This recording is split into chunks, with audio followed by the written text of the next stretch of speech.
သေဖို့မသင့်သေးတဲ့ခေတ်ဒေါက်တာနှောင်းကြီးအရက်ကိုပြန်ရောက်လာရင်လူတိုင်းလိုပြောကြတယ်လိုလို့စကားအခန့်ကလေးနဲ့ပြောရတာကလူတိုင်းမဟုတ်လို့ပဲလူတိုင်းရဲ့လို့ပြောမဖြစ်အောင်ကိုလိုကန့်လန့်ခန်းနေတာကသူ့အကိုကြီးဦးတောင်းအရက်ကတော့ဦးလေးတောင်းရဲ့လို့အခေါ်များကြတယ်ဒေါက်တာနှောင်းကြီးအရက်ကိုပြန်လာတဲ့ဟေးဆိုတာကြားရယုံနဲ့ဦးလေးတောင်းကြီးကတော့တထိတ်ရဲ့ပဲပြဿနာကဒေါက်တာနှောင်းမာကဘာမှအကြောင်းလန့်မရှိတဲ့ကိစ္စအရက်အပြောနဲ့ပြောရရင်တော့ငယ်တိတ်မွေပေါက်ခံရတဲ့လူမျိုးမွေစိမ့်ဆိုတာကအထက်ကိုတက်တယ်လို့ဆိုကြတယ်မဟုတ်လားငယ်တိတ်ကိုမွေပေါက်ခံရရင်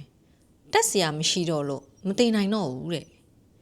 ဒီတော့ဒေါက်တာနှောင်းကြီးကဘာအန်ရဲမှမကြောက်တော့တဲ့လူမျိုးလို့ပြောချင်ကြတာတော်ယုံဆိုရွာရဲရက်ထဲမှာပြဿနာပေါ်လာရင်လူကြီးတွေကစီစဉ်ရတယ်လူကြီးတွေမနိုင်ရင်တိုက်အုပ်ရှိတယ်။ဘာကြောင့်မှန်းတော့မသိဘူး။တိုက်အုပ်မှာဩဇာရောအာဏာပါရှိတဲ့။အဲ့ဒါလို့ပြောတာကဟိုဘက်ထဲစီကအောင်မင်္ဂလာကျောင်းဝင်သားတဲ့စီနေတဲ့ဥဖို့ကော့ရပြောတာ။သူ့အိမ်နဲ့နီးတဲ့အောင်မင်္ဂလာကျောင်းထဲစီမှာကျောင်းတိုက်ကကိုရော်ကလေးတချို့နဲ့စကားစမြည်ပြောရင်ကိုဖို့ကော့ကြီးကပြောတဲ့ဟိုဘက်ကျောင်းကဘူညံတို့မှာဩဇာရောအာဏာပါရှိတာတဲ့။အာနာဆိုတာကအတွင်းမှာရောအပြင်မှာပါရှိတယ်ဆိုသလားပဲဒါနဲ့ပဲတိုက်အုပ်ကနေရင်ထိုင်ရင်အာနာရှိသွားတော့တာပဲဟုတ်တော့လေဟုတ်လောက်တယ်တကြီးတွေကိုယ်တိုင်မကြည်မလဲနေတာကလေးများရှိလို့ကျောင်းတိုက်ကြီးတွေကစွန်းစားကျောင်းဆောင်အောက်ထပ်မှာစုပြီးအစည်းအဝေးလုပ်လို့များတော်ယုံညှိမရကြဘူးရဲ့လို့အကြောင်းပေါ်လာခဲ့ရင်ဘုန်းကြီးလေးသာတွားလျှောက်ချီတင်းမိုင်အောက်နှခမ်းစားကိုအသာမပြီးကိုရောကကြွလာတော့တာအခုတိဒီကိစ္စကမပြီးသေးဘူးလားဗျာလို့သာပြောလိုက်ကိစ္စကသူ့လိုပြီးသွားကြရောတို့ပေဒီဒေါက်တာနှောင်းနဲ့တော့ဖြင့်ဒီလိုလုံမရဘူးဒါကြောင့်ပဲဦးလေးတောင်းကြီးကသူ့ညီကိုလန့်တာသူ့ညီငနှောင်းတယောက်မြို့ရောက်ပြီးပညာကိုတန်းကုံတက်သွားလို့ဒေါက်တာနှောင်းဖြစ်သွားတဲ့အတွက်ဦးလေးတောင်းကကြောက်တာတော့မဟုတ်ဘူးငနှောင်းကတိုက်အုပ်နဲ့ကိုရင်စီးပတ်တိုက်အုပ်ကိုဝေဖန်ရဲတာတိုက်အုပ်ကိုဒုကိုရောနယ်ခပ်ပရဲလို့စကားခံပြီးဖြောင်းဖြောင်းကြီးဆန့်ကျင်ရဲတာကဒီတကြောမှာတော့သူ့ညီငနှောင်းပဲခက်နေတာတခုကဆန့်ကျင်နေဆိုတဲ့စကားလုံးကအဓိကပြဿနာဟုတ်မဟုတ်တနေ့တရက်တမွန်းတဲ့တမိနစ်တစ်စက္ကန့်ကြီးရဲ့သူကိုပြန်မပြောရအောင်ဂုဏဝုဒ္ဓိဝရမုတ်ဝုဒ္ဓိဆိုတာကိုတတိထားရမယ်ဆိုတဲ့လူအဖွဲ့အစည်းကြီးထဲမှာတော့ပြောသမျှခေါင်းညိတ်မခံရင်စန့်ကျင်တယ်လို့ပဲမြင်ကြတာဒီတော့လေအမှန်တဘောကင်ထားပြီးတဲ့ပြန်မပြောနိုင်အားလေတော့ဟန်လောက်ပြုံးပြကြရာကပါညောင်းတဲ့လောကတွေရောက်ကြရတော့တာပဲငနှောင်းကြီးအဖြစ်အလကားပါညောင်းခံတဲ့လူမျိုးမဟုတ်ဘူးမမှန်မှုထင်ဗျောင်းကိုပြောတော့တာဖုန်ကြီးရောတိတ်ဖုံးမကြီးလာတဲ့တကြီးရောဆယ်အိမ်ကောင်းနေတယ်မကောက်ရွာကျက်တည်ဆောင်ပညာတတ်ကြီးတွေဖြစ်ကြတဲ့ကျောင်းအုပ်ဆရာကြီးဟောင်းတွေလည်းအလွတ်မပေးဘူးမှားလို့တွေ့လိုက်ရင်အပယ်မကြဘူးလို့တောင်ဆရာနှောင်းကြီးကပြောသေးတယ်ဦးလေးတောင်းကတော့သူ့ညီတွေ့စရာပုံနဲ့တိုင်းပဲကျောင်းတိုက်ကြီးမှာလှုပ်တဲ့အစည်းအဝေးတွေမှာသူရောက်နေတာနဲ့ကြုံနေတိုက်အုပ်တို့ဆရာတော်ကြီးတို့ကသူ့ကိုပါဝင်ပြီးထိုင်စေခြင်းတယ်အဲ့တလို့အခါမျိုးမှာဦးလေးတောင်းကြီးပြောတာနဲ့သူ့အမြင်ထိတ်တိုက်တိုးလို့ကန့်လန့်ဖြစ်လာရင်ဆရာနှောင်းကခမရကတော့ပိုတိမှာပေါ့ကြီးကမှမိမငငယ်ယူထားတာကိုဆိုပြီးစကားချီတော့တာပဲဒီတော့လေဦးလေးတောင်းကြီးခမရဘူးမသိပါမသိနဲ့နောက်ဖေးပေါက်စီကနေအตาလက်နဲ့ချတယ်လို့ဖြစ်ရပြန်ရောမိုးနှောင်းကမှအော်မိတဲ့ဖားများလို့ပြေးစရာပုံးစရာမရှိတော့လို့အရိုက်ခံရတာဟာတရားတော်အရိုက်ခံရခြင်းလို့ပဲပြောစရာကြံရှာတော့တယ်တချီတော့ဆရာတော်ကြီးလည်းရှိနေတယ်ဒေါက်တာနှောင်းကအဲ့တလို့လဲပြောရောဆရာတော်ကြီးကဝင်ပြီးနေစမ်းမအောင်ကွယ်ငနှောင်းရဲ့ဘာကိုဆိုလိုချင်တာတုံးလို့ပြောတော့ तू ကပြန်ဖြေတယ်တပည့်တော်ပြောချင်တာကနောင်ကြီးတောင်းကမိမငငယ်ယူထားတယ်ဆိုတာပါတဲ့ဒီတော့ဆရာတော်ကြီးကမကြည်မလဲဖြစ်သွားပုံရတယ်ဟုတ်ပါပြီကွယ်ငတောင်းကြီးမိမငငယ်ယူထားတာနဲ့တို့အခုစီဝေးနေကြတဲ့တောင်ရိန်သာပွဲလှုပ်ဖို့ဟာကဘလို့များဆက်နေတယ်ဆိုတာကလေးငါသိချင်တာပါလို့မိန့်နေ ဒေါက်တာနှောင်းကြီးကဆရာတော်ကြီးနဲ့အတူသူ့နှောင်ကြီးနဲ့တကြီးတွေကိုလှမ်းကြည့်လိုက်ရင်ဖြေတယ်တပည့်တော်ကဆိုင်နေရေလို့မပြောပါဘူးသူကမိမငယ်ငယ်ယူထားလီတော့တပည့်တော်တို့မသိတာတခုခုသူကပိုသိမှာပဲလို့ဂုံတင်ပေးတာပါဖျားတဲ့ဆရာတော်ကြီးကတော့ဘာမှပြန်မပြောတော့ပဲအသာကောင်းညိတ်နေအစည်းဝေးလာကြတဲ့တကြီးတွေဆယ်အိမ်ကောင်းတွေနဲ့ကလာသားတွေကတော့ပြုံးညတယ်အဲ့ဒီကစလို့နောက်ပိုင်းအစည်းဝေးတွေမှာဦးလေးတောင်ကြီးကိုညင်းကျင်တဲ့လူတိုင်းကခမည်းကတော့မိမငယ်ငယ်လေးယူထားတာကိုဆိုတာနဲ့စကြတော့တာပဲ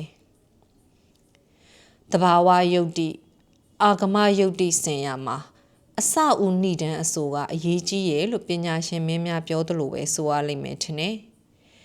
ဒီတစ်ပတ်ဒေါက်တာနှောင်းကြီးအရက်ပြန်ရောက်လာချိန်မှာကတိုင်းရေးပြည်ရေးကလေးတွေအပြောင်းလဲကလေးတွေဖြစ်နေတဲ့အချိန်ဒီတော့လေသူ့စီကသတင်းတိုရှေကလေးတွေနားထောင်ကျင်နေကြတယ်ဘယ်သွားဆရာကြီးဟိုဟာဟိုလိုမဟုတ်ဘူးလားဒီဟာကရောဟိုလိုမဟုတ်ဘူးလားဆိုပြီးတောမီတောင်မီမိတတ်ကြတယ်ဒီတော့လေဒေါက်တာနှောင်းကြီးခမဖြေရရှာတယ်ရှင်းပြရရှာတယ်သူကိုယ်တိုင်ကလည်းလေးရကောင်းတကူကျုပ်တို့အညာစီကရှမ်းဆရာကြီးပြောတဲ့အမြဲတမ်းတိုက်နေတဲ့လေမျိုးမုတ်တုံလေးလိုမြောက်ပြန်လေးလိုရာသီလေးမျိုးမဟုတ်ဘူးဒေါက်တာနှောင်းကြီးပြောလိုက်ရင်ကြလဲကြကြတယ်ကြဆိုသူကဒီရက်သားဆိုပေသည်မြို့မှာနေတာမြို့ကြီးသားမြို့သားဆိုတာကတောသားထက်တော့ပိုတိတာပဲတောသားမှာပြောကြားစရာနတ်ထီးဆိုတဲ့စကားအတိုင်းပဲဘာပြောစရာရှိလို့တော့လေကိစ္စချောင်းကိစ္စရှိတဲ့အခါလှုပ်လိုက်ကြမရှိတော့လေတစ်မြစ်ပေါ်ခေါင်းအုံးပြီးကောင်းငင်ရံနဲ့မော့ကြည့်နေကြတာမော့မကြည့်လေကြည့်စရာသိရှိရမဟုတ်ဘူးမြို့ပေါ်မှာလို့ဆံပြမယ်တို့ဟန်ပြမယ်တို့လှန်ပြမယ်တို့မရှိဘူးမြို့ပေါ်ကလူတွေကသာ2ရက်နဲ့တမွန်းတဲလောက်တောကိုလာရှားကြံပြီးတောသားရဲ့အရေးချင်းကိုဂုံတင်ပြလေးရှိတာတကယ်တော့တောသားမှာဂုံယူစရာသူ့ဖွားဘတ်တော်ကလွယ်လို့ဘာမှရှိရမဟုတ်ဘူးဒီတော့ပြောစရာဘာမှမရှိတဲ့တောသားအတွက်ပြောစရာအများကြီးရှိတဲ့မြို့ကြီးသားစီကမှတ်စရာသားစရာကိုမှတ်ရသားရတော့တာဒါမှလည်းတောသားချင်းတူရင်ကိုထက်ညံ့တဲ့ခက်ညံ့ညံ့တောသားနဲ့တိုးတဲ့အခါကို့မှာဖိန်းစရာကလေးတွေရှိမှာ哦တိုင်းရေးပြည်ရေးကလေးတွေဆိုတာကလည်းဒီလိုကိုလိုနီလက်အောက်ကလွတ်ပြီး9နှစ်10နှစ်မကကြာသွားတယ်ဆိုပြီးတဲ့တောဘက်မှာကဒုံရင်ကိုပုံသွင်းထားလေတော့မြို့မှာလို့ပြောင်းနေလဲတယ်ရဲ့လို့မရှိလောက်မရှိဘူးပဲဆိုရစီတော့ရဲ့ကိုလိုနီသခင်ကြီးများသူ့ရဲ့ပြန်ကြွသွားကြည့်ရဲ့ဆိုပေမဲ့နောက်လာတဲ့မောင်ပလဲကကိုလိုနီနဲ့တိတ်မှမကွာလာပဲကိုလိုနီကကိုပြည်ကပစ္စည်းယူပြီးသူ့ပြည်သူ့ရွာကိုတဲတယ်ဟောမောင်ပလဲတို့ကြတော့ကိုပစ္စည်းကိုသူ့အိမ်နဲ့အသာမသွားတော့တာဟိုတုန်းကတော့ဂျပန်ကပါးရိုက်တယ်အင်္ဂလိပ်ကညိုတကြီးကိုညင်းလုံးနဲ့လှိမ့်တယ်တိုင်းပြည်ကြီးလွတ်လပ်ရေးရသွားကမှကို့အချင်းချင်းနရင်ရိုက်ကြရတော့တာ哦ဒီတော့ကမှရဲဘော်ပြူရဲဘော်နေရဲဘော်အပြာနုနုရဲဘော်မီးခိုးရောင်အယောင်ကိုစုံနေတာလွတ်လပ်ရေးရတယ်ဆိုကမှကို့ချင်းချင်းကြောက်ကြရပြီးယူနီဖောင်းဝတ်ဆိုရင်မီးရထားနောက်တွဲတဲ့ကအလံပြတဲ့ဂတ်ဘူဆိုတာကိုတောင်ကြောက်လာကြရတော့တယ်လွတ်လပ်ရေးရပြီး10နှစ်ကျော်လာတော့နိုင်ငံရေးကတောလို့လို့တောင်းလို့ရွာထိပ်မှာကဝေမတောင်မိကစားပြလာတယ်ဆိုသလားပဲဒါလေးကိုကအစမ်းလို့ဖြစ်လာတာဒီတော့ဆရာနှောင်းကြီးအရက်ရောက်တဲ့အချိန်မှာဖြေစရာတွေကအပုံကြီးပြောစရာတွေကအပုံကြီးဘယ်သွားပြောစရာစကားအများသားခဏညနေဆောင်းစီကတော့ဆရာနှောင်းကြီးတို့ညီနောင်နှစ်ပါးចောင်းတိုက်ကြီးတဲ့စီသွားကြတယ်ဦးလေးတောင်းကြီးမှာဘာအကြောင်းရှိရတော့မသိဘူးဒေါက်တာနှောင်းကတော့အကြံကလေးရှိထားတယ်စွန့်ချက်တဲ့ဦးကြွီကငါစီလာထမင်းကြံဟင်းကြံစားလှဲ့အောင်လကွာလို့သူ့ကိုပြောထားတယ်အကြံအိုတလုံးနဲ့မန်းလေးပြစ်ချက်ဆက်ယုံစီကချက်တဲ့အကြမ်းရည်ကလေးထည့်ပြီးဦးကြွီချက်တဲ့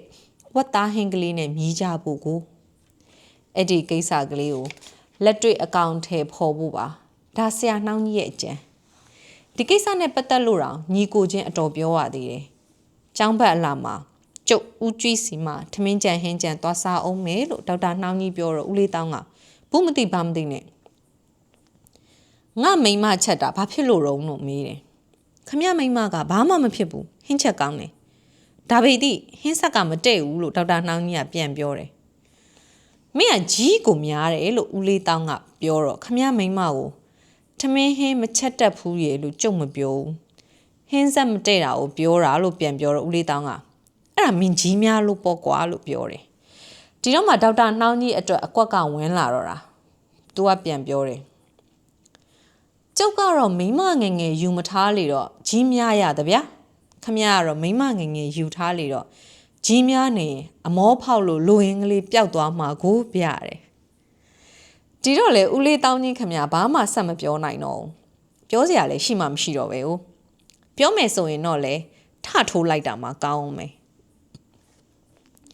ကျောင်းရောက်တော့စွန်းစားကျောင်းတန်းသွားပြီးဦးကြည့်နဲ့ညှိနေတော့တိုက်အုပ်ရောက်လာတယ်ဦးကြည့်ကရိုးရိုးအကျန်းအိုးနဲ့ထညက်ခဲကလေးတပကံချပေးပြီးမြောက်ဖက်တဲစီကျုပ်သွားအောင်မယ်ဗျာငနှောင်းကြီးကြိုက်တဲ့ငရုတ်တီးထောင်းကလေးလောက်ရအောင်မြရင်တို့အခင်းနဲ့သွားဆွတ်ချီအောင်မယ်လို့ပြောပြီးထွက်သွားတယ်သူတို့ညီကို2ယောက်နဲ့တိုက်အုပ်လဲကြုံရထွေခင်းလို့လေငင်းချနေဖြစ်ကြတယ်တိုက်အုပ်ကတော့ကိုထွန်းမောင်ကြီးကားနဲ့မြို့စီကအကြုံပေးလိုက်တဲ့သတင်းစာတွေဖတ်နေကြသတင်းစာတွေကတစ်ပတ်10ရက်တန်တီနောက်ကျနေပြီတဲ့မဖတ်ရသေးတဲ့သတင်းဆိုတာကအစ်စ်ပဲကိုဒီတော့စုအပ်တူမြောင်ကိစ္စမှာပြည်ထိုင်နိုင်ငံကဘယ်လိုလုပ်တယ်ဆိုတာကအစတာဝါဘားကိုအမတ်မင်းဘသူကဖြင့်အပြုံမဲ့3ယောက်နဲ့လာသွားတယ်ဆိုတာတွေကိုပါသိတယ်ပြောရရင်တော့ကဘာကြီးမှာတိုင်းပြည်ကြီးမှာဘာတွေဖြစ်နေတယ်ဆိုတာကိုတပတ်10ရက်နောက်ကျပြီးသိတယ်နောက်ကျသိတာဟာမသိသေးတဲ့သူတွေထက်စာရင်တော့တာသေးတယ်ဒီတော့တိုက်အုပ်ကဒီတကြောမှာအများတကာထက်ပိုသိတယ်လို့ပြောရမှာပဲ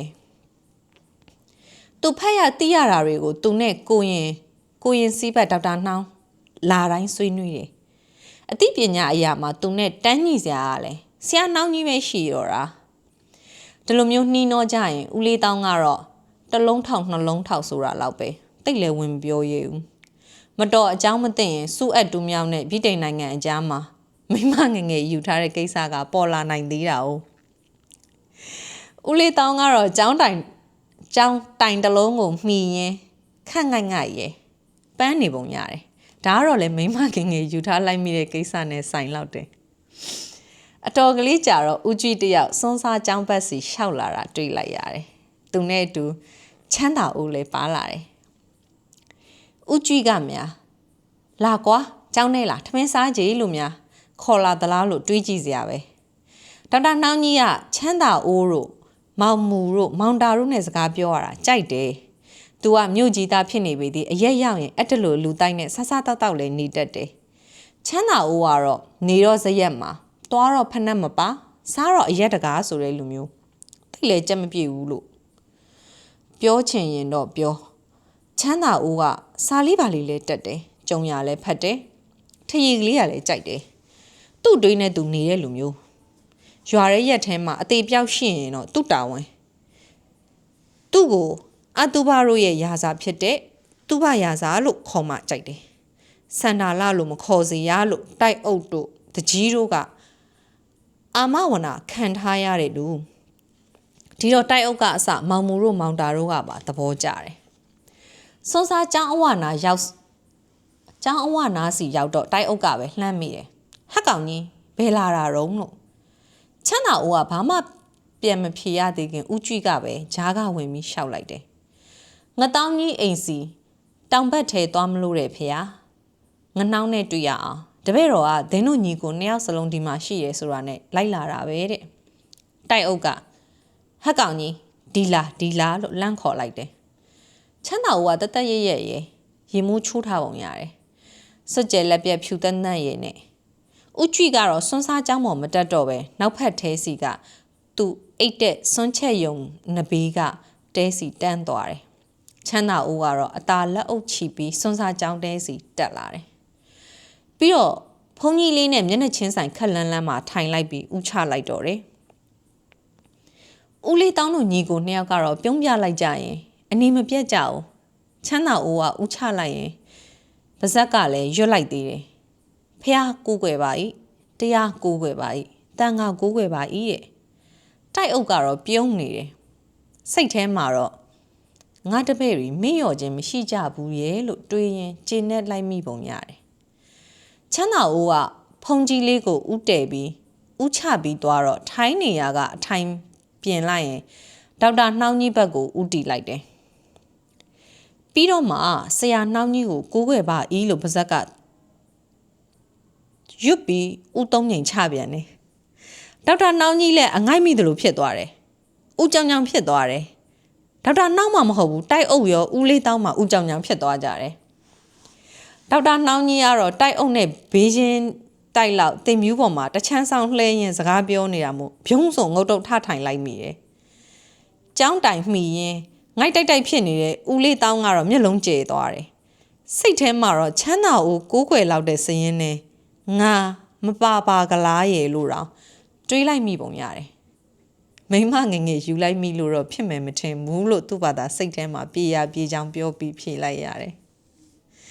ဒေါက်တာနောင်ကြီးခမရသူ့ဘာသာအတော့ကိုမလုံမလဲဖြစ်သွားတယ်တိုက်အုပ်ကိုလှမ်းကြည့်လိုက်ရင်ကျုပ်ဘာမှမတော်မတဲ့လုံးမိလိုက်ပြန်ပြီလေလို့မေးသလိုနဲ့ပြောတော့တိုက်အုပ်ကအသာပဲပြုံးနေတယ်ချမ်းသာဦးကဥချပြီးသွားတော့တတောင့်တတာဖြစ်အောင်အထိုင်ပြန်ပြင်လိုက်တယ်အားလုံးငြိမ်နေတယ်ဒီတော့လေတိုက်အုပ်ကတိတ်ငြိမ်မနေနိုင်တော့ဘူးဘလို့ကြောင့်ငနောင်းကြီးကကိုးခွေစရာစည်ရင်ဝင်ဖြစ်သွားတယ်ဆိုတာကလေးလေသိကျင်သေးတာ哦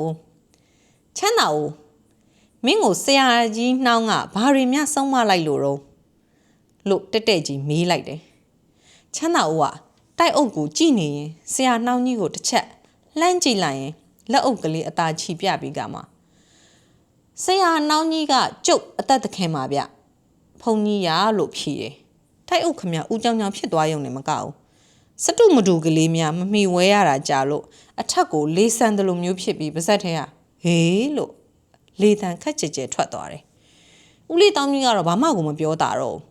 ဒင်းကအသက်သခင်တောင်ဖြစ်သွားပါပကောရဲ့လို့ပဲအတွေ့အပေါ်လာတယ်ဆရာနှောင်းကြီးကတော့လူကြီးတို့တိတ်ခါပိတ်တာလို့ခက်အီအီနေရတယ်ဆိုတာမျိုးနဲ့အရင်မပေါက်လောက်သေးတဲ့အပြုံးကလေးနဲ့ချမ်းသာအိုးကဖုန်ကြီးလေးကိုလှမ်းကြည့်ပြီးသူစကားဆက်တယ်ဟိုတလောစီကကျုပ်ကလောကကြီးကိုကြည့်ပြီးအတော်စိတ်ပြက်နေတာလူတွေအသေးပြောင်းနေလာတော့ကျုပ်ရဲ့လောကကြီးကညင်းငွေစရာကောင်းလာတယ်ဒီတော့ကျုပ်လည်းနေ့စဉ်လိုဇရက်ပေါ်အသာလှဲနေရင်တင်းကြိုင်ငုံကိုကြည့်ပြီးငါလည်းတတိတော့တေးမှာပဲတနေ့တေးမဲ့အတူတူအခုနေကောင်းထိုင်တာရှိတုံးတေးလိုက်ရရင်ကောင်းမယ်လို့စိတ်ကူးရတာနဲ့တင်းကြိုင်ရှိဘက်တဲစီမှာကျုပ်ကိုမြုပ်ဖို့ကျင်းတင်းတောင်တူးထားလိုက်သေးတယ်ရာသီဥတုကလေးနည်းနည်းများအေးလာခဲ့ရင်အဲ့ဒီထဲသွားလှဲနေပြီးကိုမြေဖို့ပြစ်မယ်လို့ကြံထားတယ်ခုနေတော့ကအတော်ကလေးပူးနေသေးတော့တေမာမဖြင့်ပူလောင်လောင်နဲ့တော့လေကျုပ်မသေးချင်သေးဘူးဟေးလို့ဘာရဲ့အတိတ်ပဲမပေါ်တဲ့အတန်နဲ့ဖုန်ကြီးလေးစီကထွက်လာပြန်တယ်ချမ်းသာဦးကအပြောရက်သွားတယ်ဦးလေးတောင်းတို့ညီနောင်ကတော့ငြိမ်နေတယ်စိတ်ဝင်တစားဖြစ်နေပုံရတယ်ခဏကြာတော့ချမ်းသာဦးကသူ့စကားကိုပြန်ဆက်တယ်တမြန်နေစီကတော့တောင်းရင်တို့တဲစီကိုနောင်ကြီးမူတို့နောင်ကြီးတာတို့နဲ့ဆရာနောင်ရောက်လာတော့သူတို့ပြောဆိုနေရတွေကိုကျုပ်နားထောင်လိုက်မိတယ်နောင်ကြီးတာတို့ကတော့ရာသီဥတုတွေပြောင်းလာတာမီးသွေးဖုတ်ဖို့တစ်ပင်တွေခုတ်လို့တောပြုံးလာတာတွေပြောကြလေရဲ့ကျုပ်ကအဲ့ဒါတွေစိတ်မပါဘူးမပါဆိုအဲ့ဒါတွေကပကံခက်ကလေးကလို့ကျုပ်ဆရာကြီးတွေကပြောဘူးတယ်ကျုပ်ကဆရာနှောင်းကြီးပြောတဲ့အထဲကကျုပ်နားဝင်သွားတာရှိတယ်အဲ့ဒါခုခေတ်က